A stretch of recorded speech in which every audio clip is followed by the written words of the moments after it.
my dear students. I welcome you in YouTube channel Learning with Aradhna ma'am. This is your own channel, so I will not say right from today. This is my own channel, not at all. This is your channel. So send me your problem, okay? Whatever, whenever you get any problem, send me your problem. As we have discussed in previous videos, revolt of 1857. Okay, main causes क्या कारण था जिसके कारण Indians ने Britishers के खिलाफ विद्रोह किया, रिवोल्ट किया. Basic causes we have discuss. Then afterwards what were the result. उस रिवोल्ट के रिजल्ट क्या निकले, ब्रिटिशर्स ने क्या किया. In today's video we will also discuss the suppression.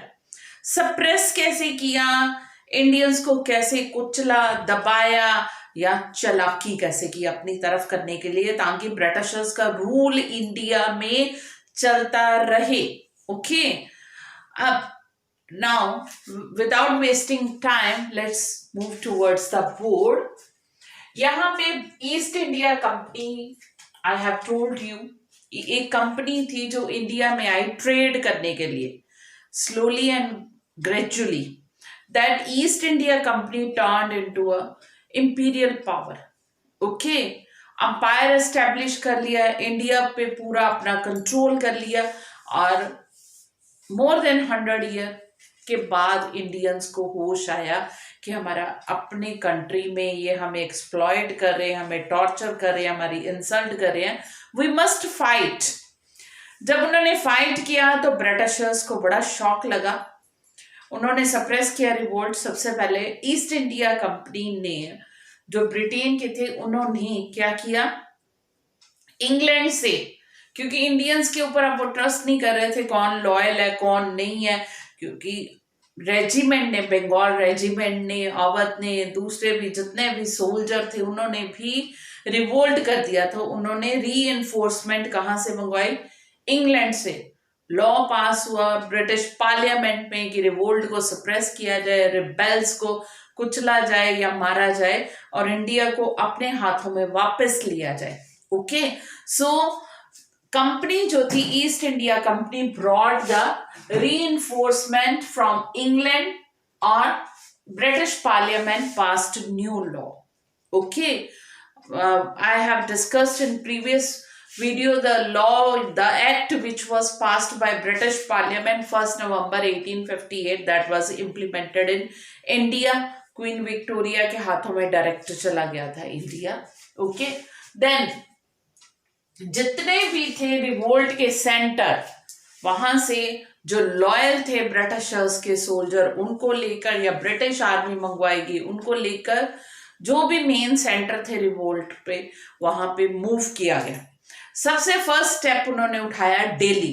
Delhi को रिकैप्चर्ड किया गया.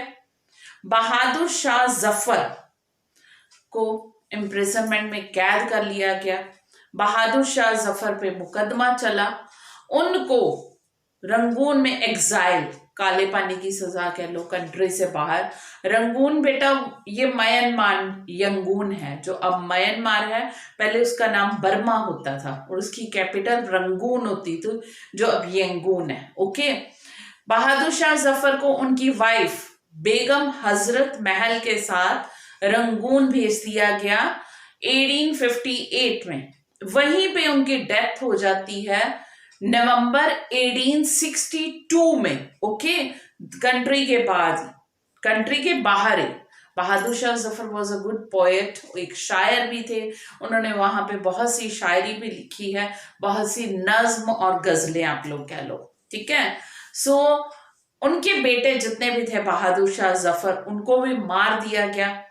कितने ही दिल्ली में, जो दिल्ली गेट पे जितने भी बेगुनाह लोग थे, सस्पेक्ट थे या रिबेलियन थे सचमुच भी, जिन्होंने रिवोल्ट किया था, उन सब को फांसी पे लटका दिया गया और हजारों की तादाद में मारा गया और इंडियंस को मार दिया गया. और दिल्ली पे दोबारा ब्रिटिशर्स ने कब्जा कर लिया.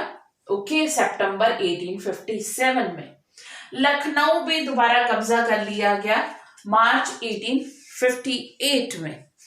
ऑल्दो बेटा मुट्ठी भर लोगों ने, थोड़े से लोगों ने विद्रोह किया था, रिवोल्ट किया था, बट ब्रिटिशर्स को ये रिवोल्ट दबाने में, सप्रेस करने में 2 साल लग गए। अभी के इंडियंस यूनाइटेड नहीं थे, सारे इंडियंस ने रिवोल्ट नहीं किया था, इकट्ठे नहीं थे, फिर भी इंडियंस ने 2 साल तक कंपनी की नींद हराम की, और उनको बहुत ज्यादा, अभी उनके पास आर्म एम्यूनेशन, हथियार मॉडर्न थे, टेक्निक मॉडर्न थी, फिर भी 2 साल लगातार उनको लगे इस विद्रोह को पूरी तरह से दबाने में, खत्म करने में। दिल्ली को उन्होंने, सॉरी, लखनऊ को उन्होंने 1858 में, और रानी लक्ष्मीबाई जो आपको पता है जून 58, 1 साल बाद, लड़ते लड़ते लड़ाई के मैदान में हार गई और फिर उनको मार दिया गया, रानी लक्ष्मीबाई को। देन है तांत्या तोपे जो थे, वो जब देखा अकेले रह गए हैं, आर्मी उनकी मारी गई है, काफी विद्रोही जो है पकड़े गए, तो वो भाग गए जंगलों में, सेंट्रल इंडिया के। वहां पे उन्होंने पीजेंट और ट्राइबल पीपल के साथ मिलकर अपना लड़ाई जारी रखी है ब्रिटिशर्स के खिलाफ, और वो लगातार लड़ते रहे हैं। बट बाद में वो पकड़े गए, मुकदमा चला और उनको मार दिया गया अप्रैल 1859 में।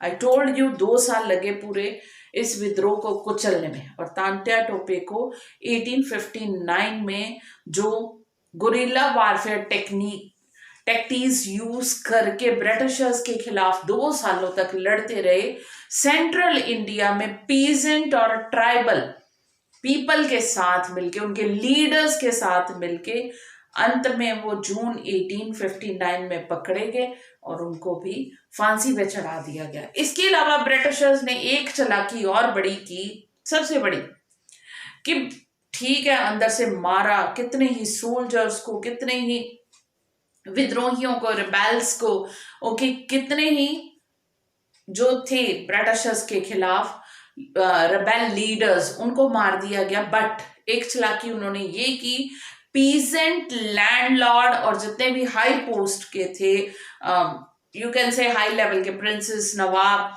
उन सबको लालच दे दिया गया, टाइटल्स, रिवॉर्ड दिए, राय बहादुर, बहादुर साहब, ये सब अंग्रेजों के दिए हुए टाइम के टाइटल थे, जैसे भारत रत्न, पद्म विभूषण, पद्म भूषण अब इंडियन गवर्नमेंट देती है, सिमिलर लाइक दैट।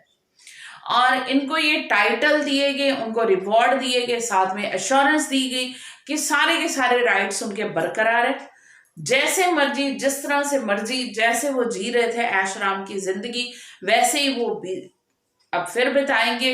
और ब्रिटिशर्स जो है किसी तरह का इंटरफेरेंस नहीं करेंगे उनकी लाइफ में, और हमेशा उनकी लग्जरियस लाइफ का, उनकी कंफर्ट लाइफ का, ठीक है, so that they should live comfortable life, वो पूरा ध्यान रखा जाएगा। इस तरह से उन सबको, जो लैंडलॉर्ड थे, मनी लेंडर थे, प्रिंसेस थे, नवाब थे, उन सबको अपने फिर से ट्रैप में, जाल में फंसा दिया, जैसे नवाब और प्रिंसेस को कि आपको पुत्र गोद लेने की इजाजत है।